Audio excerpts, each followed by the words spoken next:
What if you've been trying to know yourself the wrong way? Everyone tells you to figure out what you want, but what if that's the wrong place to start? What if the clearest way to understand yourself isn't through what you want, but through what you keep walking away from? Welcome to the inner room. This is where we go to understand the parts of yourself nobody taught you how to read. I'm glad you're here. Let's go inside. Let me ask you something. How well do you actually know yourself? You probably have answers ready about the kind of person you are, or at least the kind of person you tell yourself you are. But here's the question underneath the question. How much of what you call yourself is actually you, and how much of it is a story you built to survive?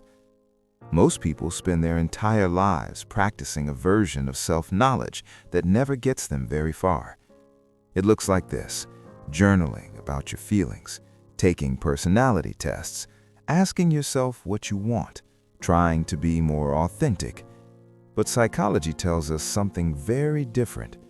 It tells us that the most important parts of who you are, the parts that actually run your life, are exactly the parts you cannot see. And the reason you can't see them isn't a failure of effort, it's by design. And this is where it breaks. Sigmund Freud said something simple and uncomfortable. He said that the mind is not transparent to itself, that the things that drive our behavior, our fears, our patterns, our compulsions, don't live in the part of the mind we have access to. They live underneath it.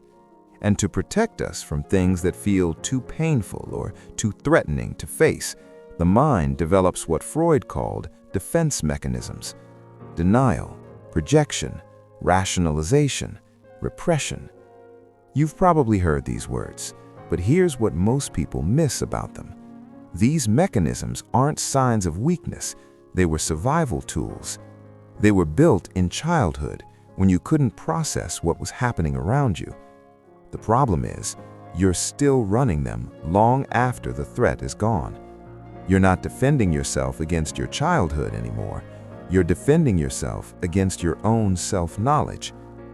Think about something you consistently avoid, not something you just don't like, something that creates a particular kind of discomfort, a tightening, a deflection, a subject you change faster than you realize.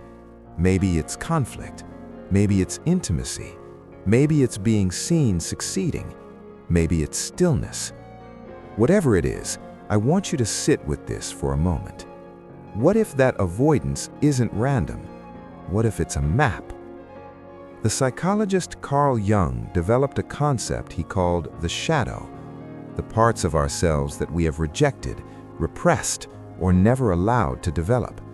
Not necessarily dark parts, more often the parts that once were met with disapproval, the parts that felt dangerous to express, the parts that didn't fit the version of ourselves we needed to become in order to be loved, or safe, or accepted. Jung believed that what we cannot face in ourselves, we will encounter in the world around us. The anger you were taught never to express shows up as a pattern of being around angry people.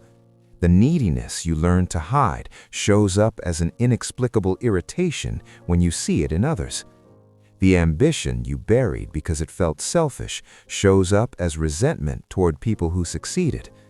This is not metaphor, this is mechanism. What you avoid is not a weakness, it's a signal. And learning to read that signal, that is the beginning of actually knowing yourself. But here's where it starts even earlier. Long before you had the words to understand any of this, long before you could make conscious choices about who to be, your nervous system was already learning. Attachment research shows something important. What happens when a child's early emotional needs are consistently met or consistently aren't? By the time a child is 12 months old, they have already developed what researchers call an internal working model, a deep, largely unconscious set of beliefs about whether they are lovable, whether others are trustworthy, and whether the world is safe. This internal model doesn't stay in childhood. It becomes the lens through which you see every relationship, every risk, every moment of potential closeness for the rest of your life, unless you look at it. If you grew up in an environment where your emotional needs were consistently met, where love felt conditional or presence felt unpredictable, your nervous system learned something very specific: that closeness is dangerous, that needing people leads to disappointment, that the safest thing is to need as little as possible. And so you became someone who values independence, who doesn't ask for help, who keeps relationships at a certain distance, not because you don't want connection, but because your nervous system learned a long time ago that connection costs you. You call it being self-sufficient, but underneath, if you're honest, it's armor. And the armor is so old, you've forgotten you're wearing it. So how do you actually start to know yourself? Not the version you present, the actual you, the one running the patterns, making the choices, creating the same situations over and over. Here's the key. Stop looking at what you want. Start looking at what you avoid. Your avoidances are a more honest autobiography than anything you would consciously write about yourself. What do you consistently not finish? What conversations do you redirect without realizing it? What compliments make you uncomfortable? What successes do you downplay? Each of these is a window, not into weakness, into history. The second key, notice what triggers you disproportionately. When a reaction is bigger than the situation seems to warrant, that's almost always a sign that something old has been activated.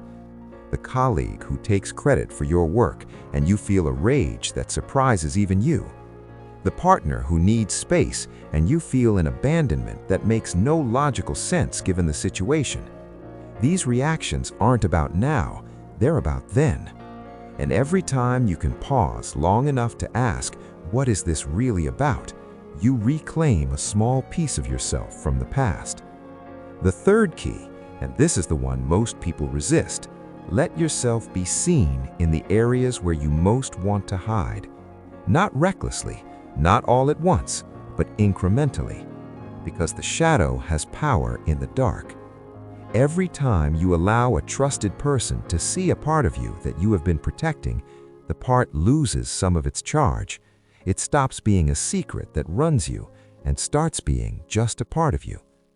You think you know yourself, and in some ways you do, but the self that you know is the self you were allowed to know, the self that was safe to be, the self that survived. Underneath that self, there is more capacity, more truth, more of who you actually are before the world told you who to be. This is the work of the inner room, not to tear apart what you've built, but to gently, carefully open the rooms you've kept locked. Because everything you've been avoiding, it's not your enemy, it's the part of you that's been waiting the longest to come home. If this made you see something you were avoiding, subscribe, because this is what we do here. I'll see you in the next room.